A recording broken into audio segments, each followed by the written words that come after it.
नमस्कार मित्रों, आरोग्य जीवन यात्रा में आप सबका स्वागत है। मैं naturopath green doctor Rajesh Patel बोलता हूँ। मैं योगा मास्टर भी हूँ और हम यहाँ योगाहार यानी कि नेचुरल डाइट सिस्टम, प्राकृतिक आहार पद्धति पे बातें करते रहते हैं।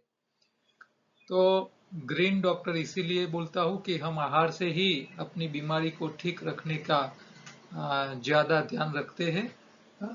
जरूरत के हिसाब से दवाई है तो जरूरत जब है, इमरजेंसी है तो दवाई का उपयोग कर लीजिए, लेकिन आपको परमानेंट सॉल्यूशन के लिए कोई दवाई की आवश्यकता नहीं है, आहार से हो सकता है।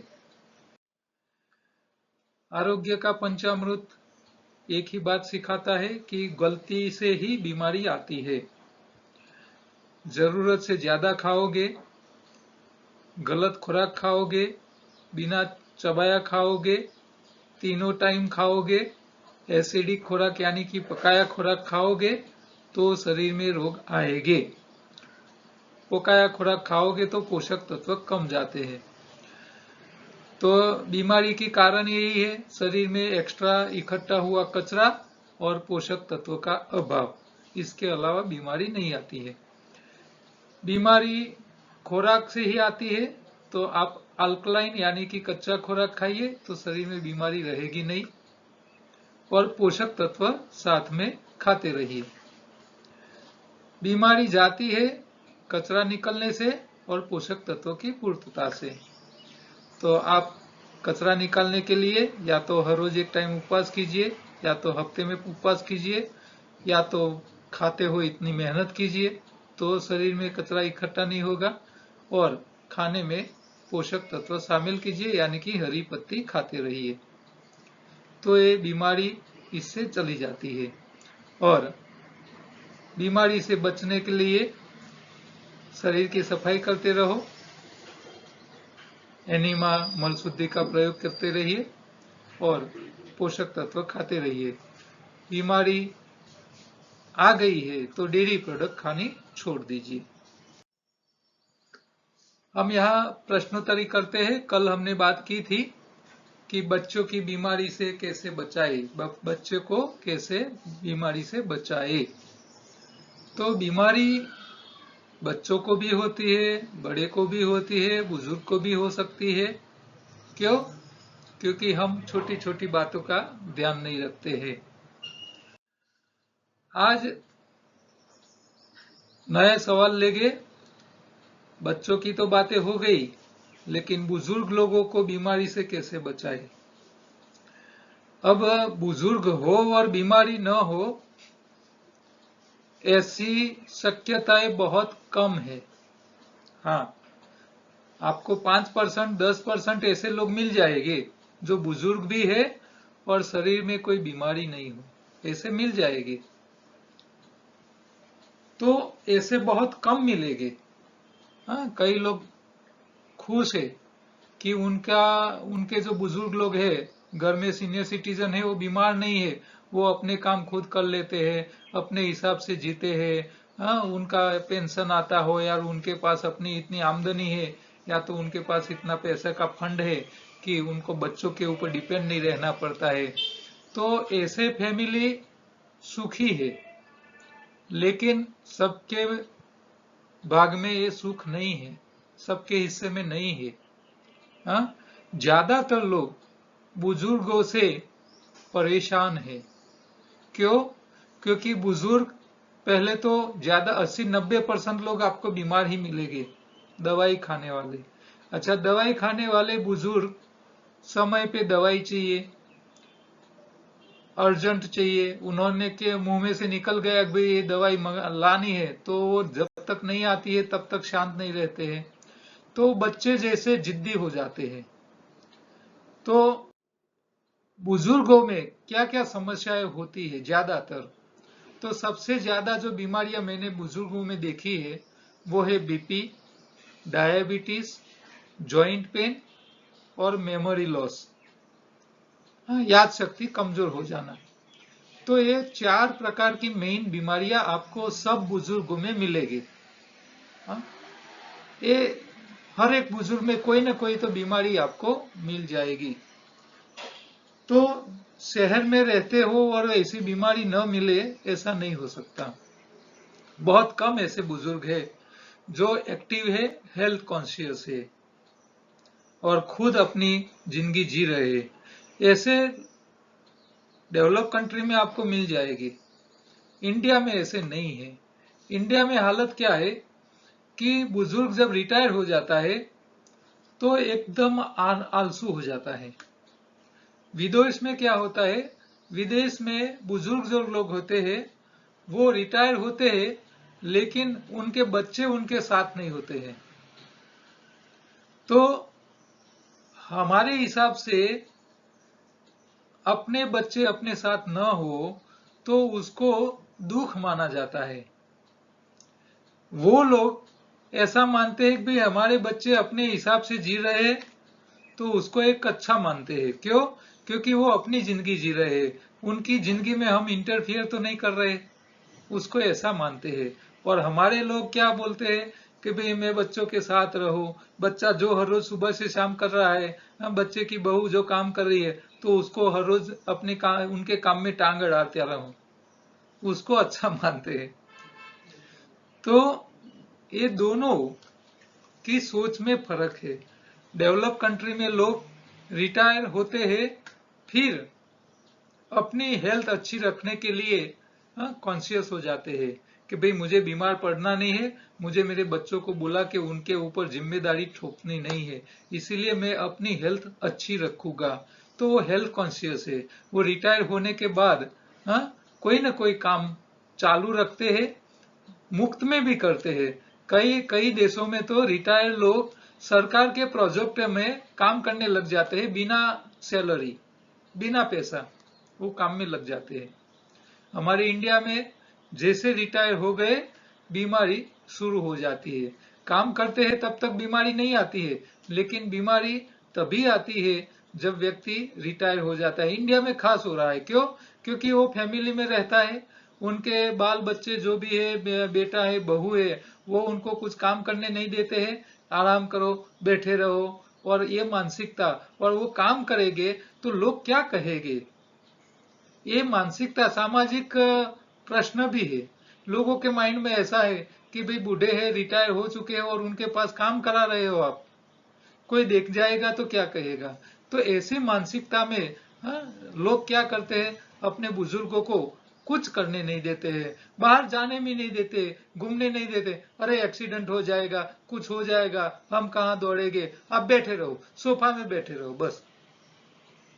अब वो खाते रहेंगे 3 टाइम और बैठे रहेंगे तो क्या करेंगे, क्या होगा, आप सोचो। तो व्यक्ति को खुद को उनकी हेल्थ के लिए भी उसको बोलो वे घूमे, बाहर चले, दूसरे बुजुर्ग के साथ बैठे, सीनियर सिटीजन पार्क है जहाँ कोई दूसरे सीनियर सिटीजन है तो वहां बैठे। तो उनको अपनी बातें करने का मौका मिलेगा, उनका मन आनंद में रहेगा। और बुजुर्ग बुजुर्ग लोग अपने साथ बातें करते हैं ना तो एक दूसरे को अच्छा लगता है। तो उनको बाहर निकलने दो, मत बिठाओ एक जगह, ठीक है? तो इन लोगों के शरीर में बीमारी नहीं आने देनी है, तो उनको जो अच्छा लगता है वो काम करने दो, उसको जो लगे। पैसा कमाना काम अच्छा लगता है तो वो करने दो। उनको ऐसा लगता है कि भाई मैं समाज सेवा करने के लिए अच्छा, अब मेरा टाइम है, मुझे समाज सेवा के लिए काम करना है, तो उसको वो करने दो, आप रोको मत। पहले तो एक खास समझना है। तो यहाँ बुजुर्गों की खुद की एक थोड़ी आदतें होती है, क्योंकि वो जड़ हो चुके हैं, उसके मानसिकता से लेके शरीर भी जड़ हो जाता है। क्योंकि पूरी जिंदगी जो नहीं किया है वो अब आप उसको बोलो कि भाई आप योगा करो, ये करो, ते करो, तो वो नहीं कर पाएगी। तो शरीर भी जड़ है, मन भी जड़ हो चुका है। तो उनकी आदतें थोड़ी खराब होती है कि भाई पूरी जिंदगी उन्होंने सुबह में उठ के चाय पी है, तो उसको सुबह में उठ के चाय चाहिए। आप मना करोगे कि भाई नहीं ये नुकसान कर रहा है, आप छोड़िए, लेकिन वो ऐसा ही सवाल सामने बोलेंगे, हमको कितना जिंदा रहना है तो मैं छोड़ूं। उल्टे सवाल जवाब का जवाब भी, सवाल का जवाब भी उल्टा ही देंगे वो लोग। तीनों टाइम पकाया खाया है वो कच्चा खाने के लिए राजी नहीं होगी, उपवास करेगी ही नहीं। हाँ, उपवास तो उन्होंने कैसे किए हैं।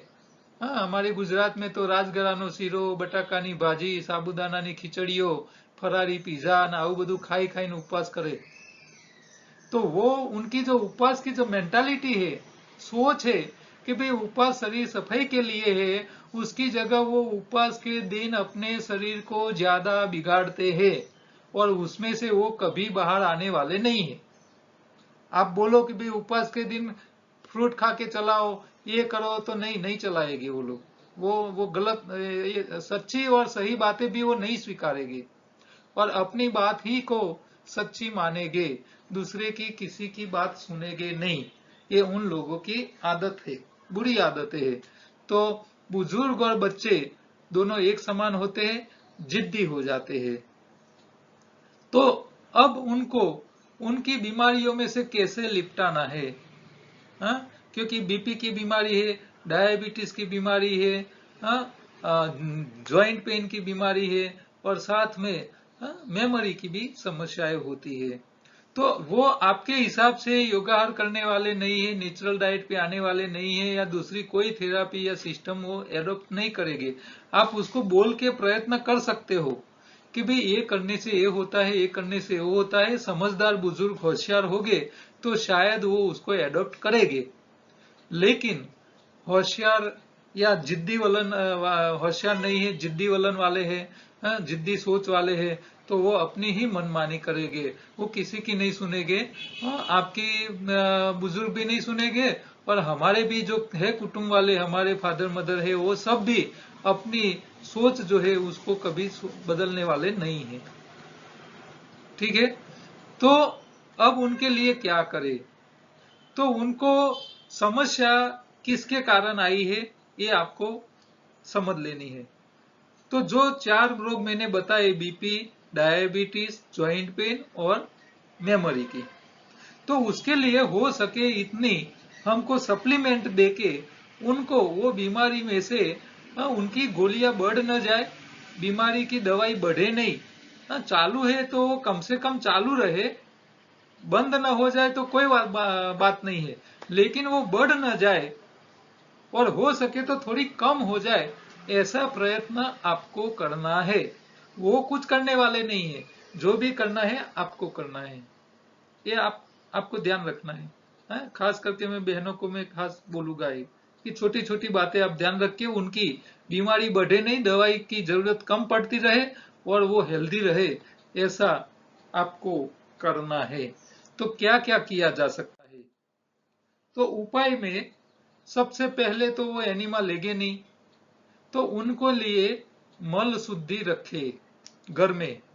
बुजुर्ग लोगों के लिए हफ्ते में 1 बार या 2 बार, ज्यादा खाने वाले हैं, कॉन्स्टिपेशन की ज्यादा समस्या है तो उसको हफ्ते में 2 बार, और नहीं है तो हफ्ते में 1 बार 1 चम्मच मल शुद्धि उनको रात को खाने के बाद दे दीजिए। तो उनको बोलिए कि ये आपका पेट साफ रखेगा, तो इससे कॉन्स्टिपेशन रहेगी नहीं, बीमारियां बढ़ेगी नहीं। पहला सॉल्यूशन ये। दूसरा, बीपी है मान लो, तो बीपी पूरी जिंदगी उन्होंने तली हुई चीजें खाई है, रिफाइंड चीजें खाई है और तीनों टाइम खाते रहते हैं, चाय पीते रहते हैं। तो ये सारी चीजों के कारण उनके खून की जो नलियां है उसमें ब्लॉकेज हो गए। बुजुर्ग हो और ब्लॉकेज न मिले, ऐसा हो ही नहीं सकता, ऐसा हो ही नहीं सकता। तो उनको बोलिए कि भाई हृदय अमृत टॉनिक आता है, वो टॉनिक 2-2 चम्मच 2 बार हर रोज खाली पेट पानी के साथ पीते रहे।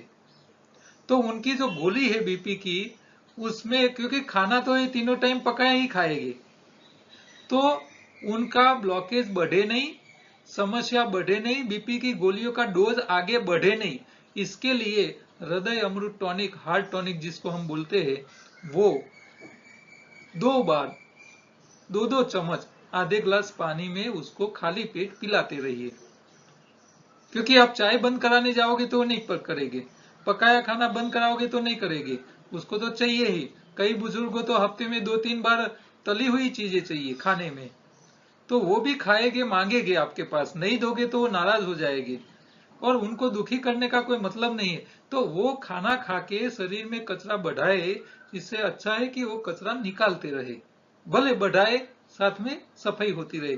इसके लिए आप उनको हृदय अमृत टॉनिक देते रहे। जो लोग पैसे वाले हैं, जिनको खर्चा महंगा नहीं पड़ता है, बुजुर्ग की खुद की पेंशन आ रही है और उनको बच्चों के पैसे की जरूरत नहीं है, ऐसे लोग हिमालयन बेरी का भी प्रयोग कर सकते हैं, क्योंकि वो शरीर में ओवरऑल क्लींजिंग करता है। ओवरऑल पूरी बॉडी में सब जगह से कचरा जो भी है, टॉक्सिन हो, कोलेस्ट्रॉल का हो या जो भी कचरा है, वो सारा कचरा शरीर का निकालेगा। तो हिमालयन बेरी भी इस्तेमाल कर सकते हैं। एक ढक्कन हर रोज आधे ग्लास पानी में या एक ग्लास पानी में हर रोज उसको पिला दो, खाली पेट के, जब भी हो तब। तो सुबह में उठ के ये चीज भी आप पिला सकते हो। तो एक दो चीज ये हो गई बीपी के लिए। बीपी की गोली जो है वो रेगुलर उसको खिलाते रहिए, उसमें आगे पीछे मत कराइए और चेक कराते रहिए हर हफ्ते। अपने घर में ही बीपी मशीन रखिए जो आपको रिजल्ट देता रहे कि बीपी बढ़ नहीं रहा है, कम या ज्यादा तो नहीं हो रहा है। हफ्ते में एक दो बार बीपी चेक करते रहिए। बीपी मशीन भी घर में रखो, जिनके घर में बुजुर्ग है उनके घर में। अब दूसरा, उनका बीपी लेवल बढ़ न जाए और थोड़ा कम हो जाए, तो ये हार्ट टॉनिक शायद कई लोग न पिए, तो उनको बोलिए कि भिगोए है वो मूंगफली के दाने, उसको भिगो डालिए, उसको क्रश कर लीजिए और उसकी चटनी, या तो आप सूरजमुखी के बीज वो क्रश करके दे सकते हो, या तो अलसी का तेल, अलसी, कच्ची अलसी का तेल, या तो उसका चटनी, उसको क्रश कर लीजिए, वो 2-3 चम्मच वो उनको खिलाते रहिए। तो जो बीपी वाले प्रॉब्लम है उनमें उनको राहत रहेगी।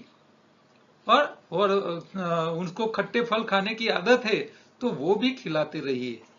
तो उनके लिए एक काम की चीजें हैं, ठीक है। अच्छा, जिसको डायबिटीज है, तो डायबिटीज वाले को पेंक्रियाज एक्टिवेट करने का एक हमारा डायबिटीज का गोली आता है, वो देते रहिए। उनको बोलो कि भाई वो फल खाए लेकिन चीनी ना खाए। फल की मिठास नुकसान नहीं करेगी, लेकिन वो चीनी नुकसान करेगी। चीनी वाली चाय पीते हैं तो उसको बोलो कि वो गुड़ की चाय पिए, हो सकता है तो वो कराइए, तो उससे भी उनका थोड़ा बेनिफिट रहेगा।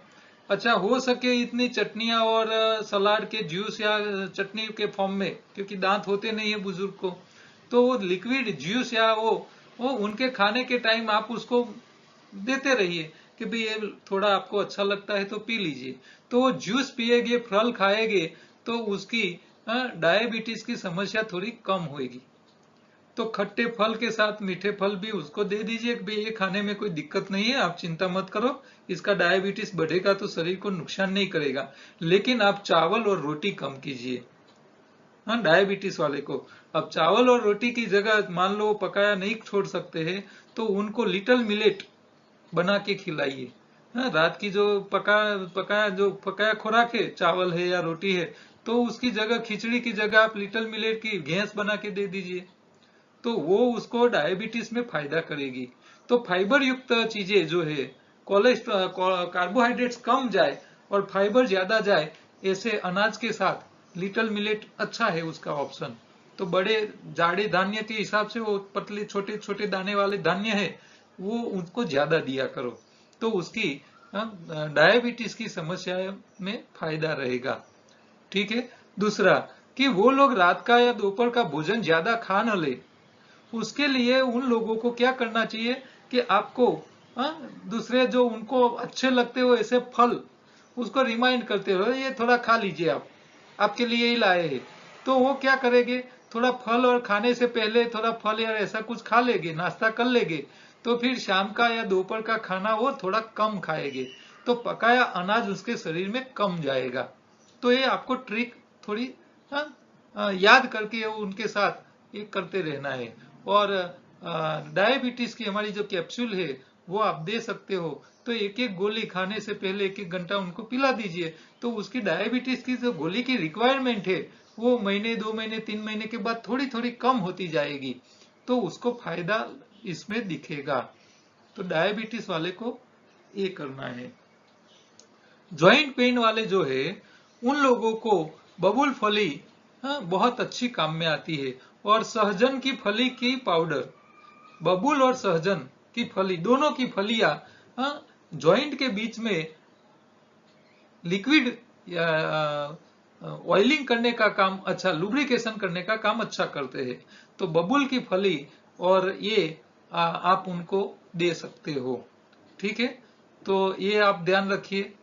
और साथ में जिनको मेमोरी लॉस है, याद शक्ति कम है, और मैं तो बोलूंगा सब बुजुर्गों को 50 से या 60 से बड़े उम्र वाले जितने भी है उन लोगों को चिया सीड 1-2 चम्मच खिलाते रहने का चाहिए। हाँ, रात को पानी में भिगो दो, दूसरे दिन क्रश करके या खाने के साथ या किसी भी हालत में उसको खिलाइए। क्यों? क्योंकि चिया सीड का काम है न्यूरॉन्स, हमारे शरीर का चेता तंत्र अच्छा करने का। तो उससे उनको थोड़ी मेमोरी अच्छी रहेगी, शरीर का चेता तंत्र काम करेगा तो शरीर की सिस्टम में भी अच्छी काम करेगी। तो हमने चिया का एक्सट्रैक्ट निकाला हुआ है, जिसको मोरिंगा और चिया का दोनों का इकट्ठा किया हुआ कैप्सूल है, मोरिंगा चिया कैप्सूल। तो आप वो भी उनको दे सकते हो। ठीक है, तो एक एक या दो दो गोली आपको 1-2 टाइम आप हर रोज उनको दे सकते हो। अच्छा, उनके शरीर में बॉडी का मेंटेनेंस होता रहे इसके लिए उनको हरी पत्ती, चाहे पाउडर फॉर्म चाहे टेबलेट फॉर्म या तो गोली कैप्सूल के रूप में, जो भी है हरी पत्तियों की, हमारे पास 3 ऑप्शन है।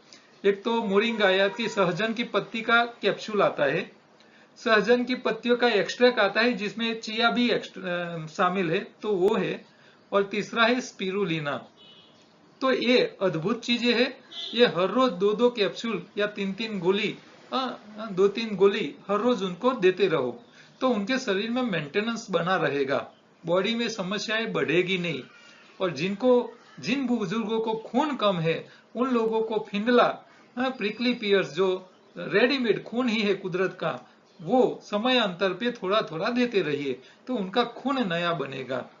उनके शरीर में त्रिदोष बढ़े नहीं, इसके लिए रेगुलर हफ्ते में 2-3 दिन में एक बार गिलोय की गोली आप देते रहिए। गिलोय की गोली भी अवेलेबल है, तो वो उनके शरीर में कफ पित्त वायु बढ़ाएगा नहीं। और वायु और कफ प्रकृति वालों के लिए तुलसी ड्रॉप बहुत बढ़िया चीज है, अद्भुत है, सालों पुरानी खांसी भी 2-3 दिन में खत्म कर लेता है। तो ये चीजें जो है, क्योंकि वो खाने में चेंज नहीं लाने वाले, उनके दांत है नहीं, चबा के खाएंगे नहीं, तो इनको प्रोटेक्शन के लिए ये सारी चीजें आपको काम में आने वाली है। तो ये बुजुर्गों को सही तरह और अच्छे, दवाई बढ़े नहीं, बीमारी बढ़ न जाए और जिए तब तक आनंद पूर्वक जिए, उसके लिए ये अच्छी प्रोडक्टों का आप प्रयोग कर सकते हो। ठीक है, और किसी को पर्टिकुलर कोई प्रॉब्लम है कोई बुजुर्ग के बारे में, तो वो मुझे व्हाट्सएप कर सकते हैं, तो उनको मैं इसके ऊपर भी गाइड करूंगा। आप हमारी पास से प्रोडक्ट जो भी लोगे, वो हमारी संस्था है श्री राम फाउंडेशन, तो उसके अंडर ही हमारी कामगिरी चलती है। तो जो भी खर्चा निकाल के प्रॉफिट होता है वो वृद्धाश्रम में ही जाता है, बुजुर्ग के सेवा में ही जाता है। तो आप हमारे पास से जो भी प्रोडक्ट लोगे वो रीजनेबल रेट में तो पड़ेगा ही, साथ में उसका जो आमदनी है वो सेवा कार्य में ही चली जाती है। ठीक है, तो आप हमको बिजनेसमैन की तरह मत देखें। काम की बातों में, तो ये अभी व्रतों का समय चालू हो गया है, बारिश का मौसम क्या है, व्रतों का होता है। तो ये चित्र क्या बता रहे हैं कि भाई वड़ के आसपास डोरी बांधने के लिए पहुंच गई ये बहनें, जितना ध्यान व्रत को पूरा करने में रखती है, इतना ध्यान अपने शरीर को, अपने शरीर के लिए योग्य खुराक के पीछे या फैमिली मेंबर्स के पीछे बहनें नहीं रखती है। सबसे ज्यादा समस्या ही बहनों की है, क्योंकि बहनें उसकी मानसिकता हाँ, धार्मिक बहुत होती है। धर्म के पीछे जितना समय बिगाड़ती है उतनी शरीर और खुराक के पीछे नहीं बिगाड़ती है, और वही दुख का सबसे बड़ा कारण है। वो अपेक्षा रखती है कि मैंने ये व्रत किया है तो मेरे घर में दुख क्यों। अब आप व्रत करो और शरीर में बीमारी आए, उससे कुछ लेना देना नहीं है। आपको यहाँ ये व्रत यहाँ कर रहे हो तो ऐसा व्रत ये करो, शरीर के लिए व्रत करो, उपवास के या देखो, सही खुराक को ढूंढ लो। तो ये सारी बातें आपको ध्यान रखने की आवश्यकता है। तो योगाहार का मतलब ही है आहार का इंजीनियरिंग। जैसी व्यक्ति वैसा उसका आपको सपोर्ट करना है। आप नियमों में जड़ने जाओगे तो कोई बुजुर्ग या कोई भी बच्चे भी जड़ने वाले नहीं है। तो आपको छोटी छोटी बातों का ध्यान रखिए, उसके डाइट में क्या क्या चेंज रखना है उसको पता भी नहीं चले, और वो ऐसा डाइट खा जाए और उनके शरीर में बीमारी ना आए। यही तो आहार का इंजीनियरिंग है। ठीक है, आप नियमों में बांधने जाओगे तो कोई टिकेगा ही नहीं। तो ये योगाहार का तीन मुद्दे हैं: सफाई, खुराक और सावधानी। तो ये हो सके इतना आपको पालन करवाना है। तो ये पूरा चार्ट है, जो चार्ट आपको योगाहार का पूरा समझाता है। तो वो पूरा समझने के लिए आपको योगाहार की यूट्यूब चैनल पे जाना पड़ेगा। वहां से आप पूरा कोर्स समझ सकते हो। तो छोटी छोटी बातें का आपको ध्यान में आ जाए, इसके लिए पूरा कोर्स एक बार जरूर देख लीजिए। आपको उसकी लिंक चाहिए तो मेरे व्हाट्सएप पे हेलो हाई कीजिए, रिटर्न मैसेज में आपको सारी लिंकें मिल जाएगी। हमारी ई बुक भी अवेलेबल है अमेजोन पे, और फूड विथ लाइफ की हमारी एक दूसरी यूट्यूब चैनल है जहां आपको अच्छी खाने पीने की चीजें भी मिल जाएगी। तो ये छोटा सा मैसेज, आप कहीं कुछ प्रिंट करवाते हैं तो करवाइए, जिससे लोगों का फायदा होगा। कल दूसरे प्रश्नों के जो ज्यादा इंपॉर्टेंट है ऐसे प्रश्नों के साथ दोबारा मिलेंगे। तब तक नमस्कार।